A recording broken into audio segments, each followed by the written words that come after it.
जैसा कि आप देख रहे हैं कि धम्पत संघ और इसके माध्यम से जो अभी सांस्कृतिक परिवर्तन कार्यक्रम जो है 21 तारीख को तो सांस्कृतिक परिवर्तन दिवस हम लोगों ने सेलिब्रेट किया। उसके बाद सांस्कृतिक परिवर्तन कार्यक्रम जो है हम लोग पूरे देश भर में जहाँ भी हमें मौका मिलता है उसको कार्यक्रम को चला रहे हैं और थ्रू आउट ईयर चला रहे हैं। ऐसा नहीं है कि एक ही दिन चलाएंगे, क्योंकि ये जो कार्यक्रम ऐसा है जिसको दिन रात चलाना पड़ेगा और जब जाकर कुछ कामयाबी इसमें मिलेगी। तो यहाँ पर जो है जिस तरीके से अभी आदरणीय सर ने बात कर रखी, आदरणीय वार्डन साहब ने भी अपनी बात रखी, और इसमें जो एक पीड़ा निकल कर आई है कि SC ST के जो छात्र हैं उनके साथ भेदभाव होता है और आर्थिक स्थिति बहुत कमज़ोर होने के कारण जो है वो अपने लिए सुटेबल अकोमोडेशन जो है अपनी पढ़ाई लिखाई के लिए नहीं ले पाते हैं। इसलिए जो है इन लोगों ने जो यहाँ पर आपकी सहूलत करने के लिए SC ST के जो समाज के छात्र हैं उनको सहूलत देने के लिए इस छात्रावास का निर्माण किया। तो आप लोग सबसे पहले तो इनके प्रति कृतज्ञ होने चाहिए, और कृतज्ञ किस प्रकार हुआ जाता है उसको हमें समझना चाहिए। ये कृतज्ञता समाज के प्रति होनी चाहिए, क्योंकि इन लोगों ने जो है समाज देखकर इस छात्रावास का निर्माण किया है कि ये मेरा समाज है और हमारा ये कर्तव्य बनता है कि हम अपने समाज के लिए कुछ कार्य करें। तो इसी कर्तव्य बोध को जो है आपको भी ग्रहण करना चाहिए, ताकि आप जब शिक्षित हो जाए और शिक्षित होकर जो आप आर्थिक मजबूती अपने पास हासिल कर लें तो आप भी समाज की तरफ उसी नज़र से जो है समाज को देखने का काम करें।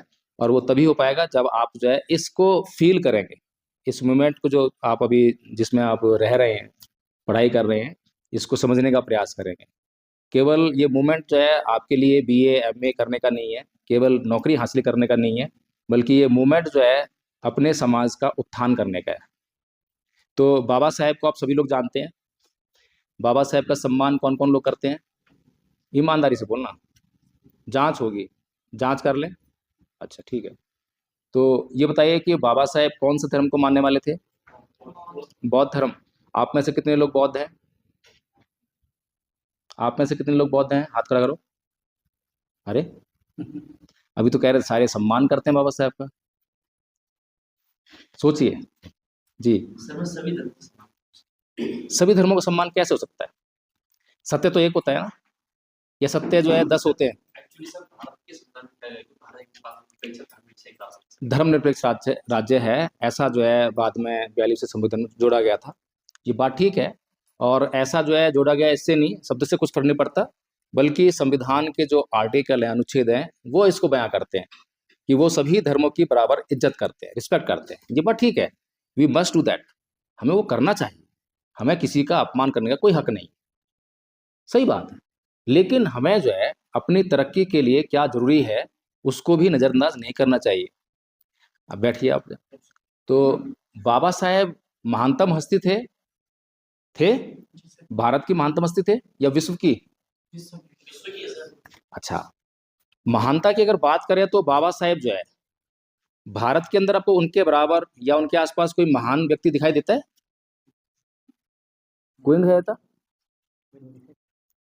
इतना बड़ा कद और इतना महान व्यक्ति यदि कोई बात कहेगा तो उस बात को जो है वैल्यू देनी चाहिए नहीं देनी चाहिए? देनी चाहिए। कोई भी काम करता है या कोई भी बात कहता है तो उसको वैल्यू देनी चाहिए। अच्छा, जो महान लोग होते हैं जब भी कोई काम या काम करते हैं या कोई बात कहते हैं तो किसके लिए करते हैं, किसी लिए कहते हैं? अपने लिए तो नहीं करते, है ना? तो इसलिए जब वो महान इसीलिए होते हैं, इसी कारण से महान होते हैं क्योंकि वो अपने लिए ना जीकर वो समाज के लिए जीते हैं। तो महान लोगों में जो है 2 तरह के लोग होते हैं।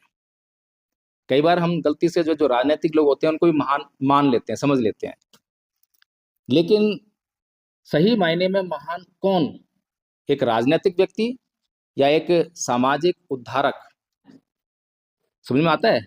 बताइए क्या फर्क होता है दोनों में? देखिए, राजनीतिक व्यक्ति को आपके हित और अहित से कोई लेना देना नहीं है।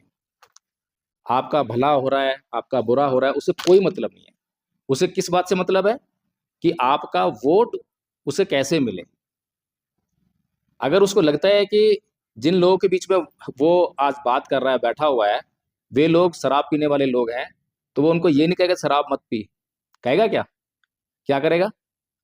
बल्कि उनको शराब बांटेगा। तो ऐसा व्यक्ति जो है शराब शराब बांटकर जो है समाज का उत्थान कर रहा है या नुकसान कर रहा है? तो जो राजनीतिक व्यक्ति है वो हमारे लिए बिल्कुल भी इंपॉर्टेंट नहीं। एक सामाजिक व्यक्ति, समाज का उत्थान करने वाला व्यक्ति यदि राजनीति करता है तो बहुत इंपॉर्टेंट है। तो बाबा साहेब कैसे व्यक्ति थे? राजनीतिक तो वो भी थे, राजनीति वो भी करते थे, पार्टी भी बनाई, है ना? तो कैसे राजनीतिक व्यक्ति थे? समाज का उत्थान उनके लिए जरूरी था।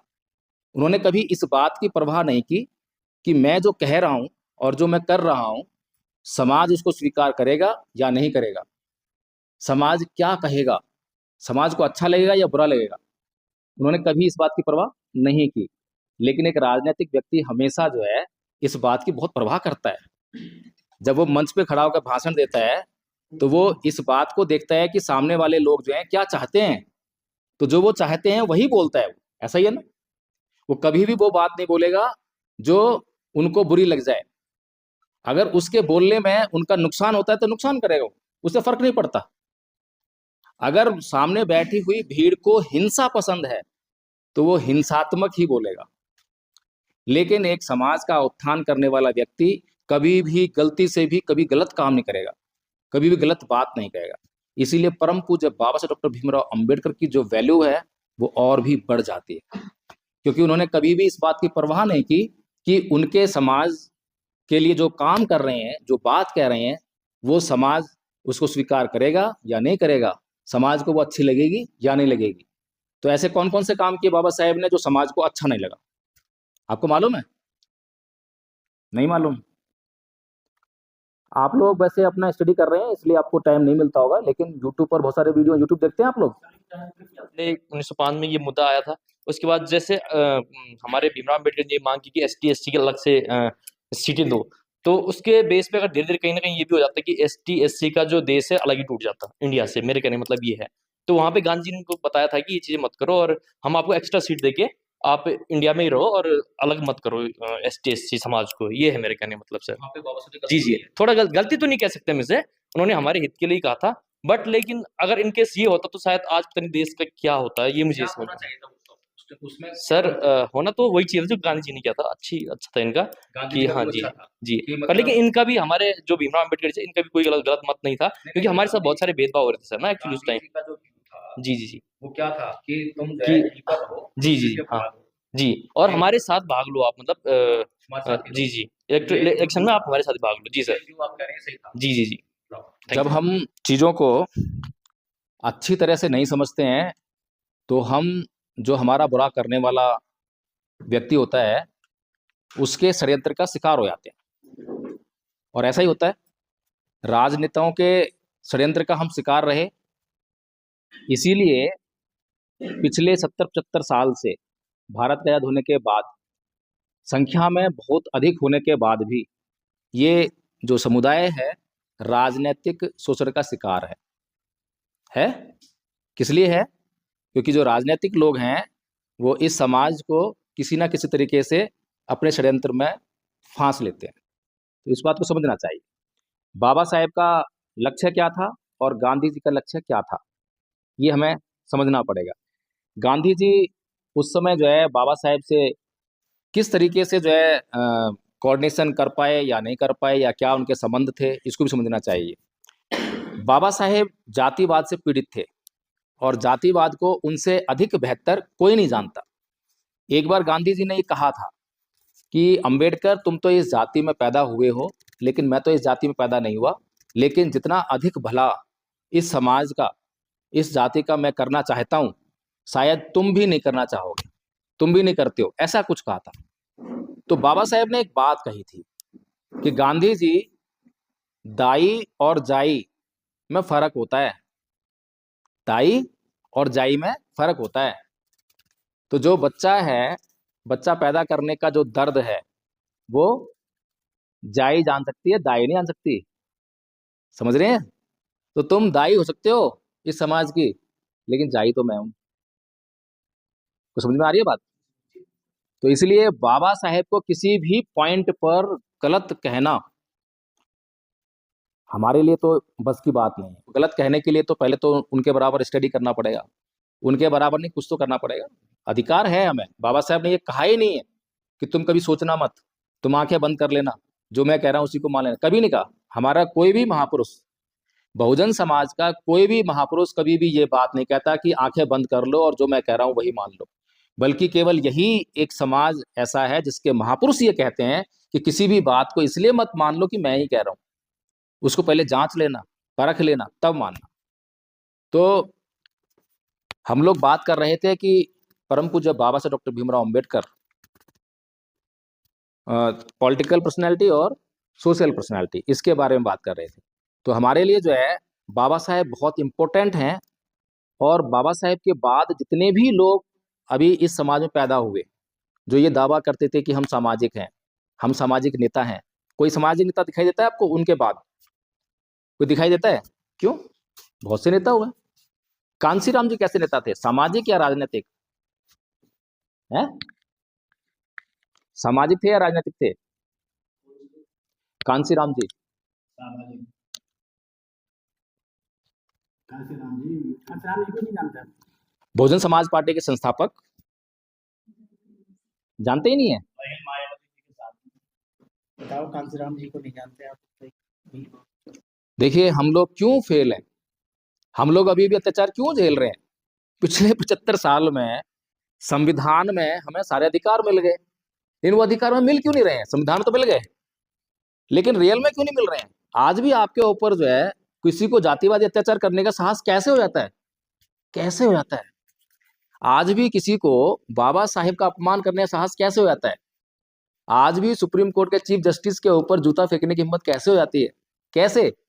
इसी कारण से, क्योंकि हम जानते ही नहीं है। We are lacking of such type of knowledges जो हमारे लिए बहुत जरूरी है, इसको हमें ग्रहण करना चाहिए। तो बाबा साहेब के बाद अगर समाज का उद्धार करने वाला कोई व्यक्ति था तो मान्यवर साहब कांसीराम जी थे। लेकिन क्या है कि अनफॉर्चुनेटली हम उनको राजनीतिक पर्सनालिटी के रूप में देखते, क्योंकि उन्होंने बहुजन समाज पार्टी की स्थापना की। अब पार्टी की स्थापना तो बाबा साहेब ने भी की थी, सोचिए, लेकिन एम क्या है, उद्देश्य क्या है? बाबा साहेब का एम क्या है? समाज का उत्थान करना। कांसीराम जी का उद्देश्य क्या है? समाज का उत्थान करना। बाबा साहेब के बाद जो है, जो आरपीआई बनी थी, रिपब्लिकन पार्टी ऑफ इंडिया, जिसको लोग कहते हैं कि ये बाबा साहेब की पार्टी है, बाबा साहेब के द्वारा बनाई गई है, एक्चुअली असलियत कुछ और थी, वो बाबा साहेब के बाद बनी हुई पार्टी है।